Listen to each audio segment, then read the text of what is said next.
tez gələr. Demirəm xeymələr modda yanarda gələsən.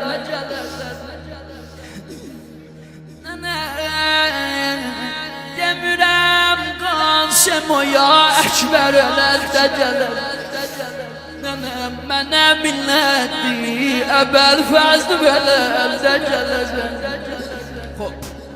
Amma indi Zeynəbə yaxınımı ayağını öpdüysən, şər bu bəlaya gedəsən. Nənə öpüyəm mən də əlim, bəzli məğəbbət əkəsən. Olsa imkanı əgər Şamədə bir başlayacaq. Demirəm başımızdan kül çöküləndə gələn. Demirəm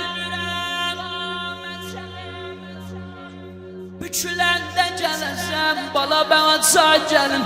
Nənə 3 yaşında bala bir qəbrə qoyanda gələsən.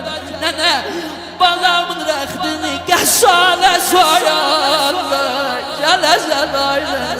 Aynen lay lay nene.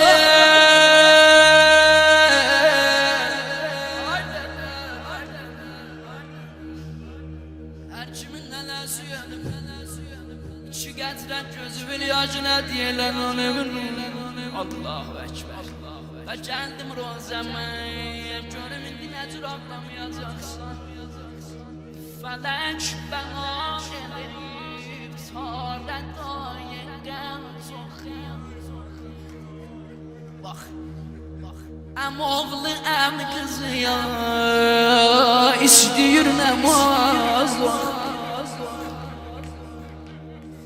Ağlam, Betsun'u Gibli'ye döndürdüler gece ya.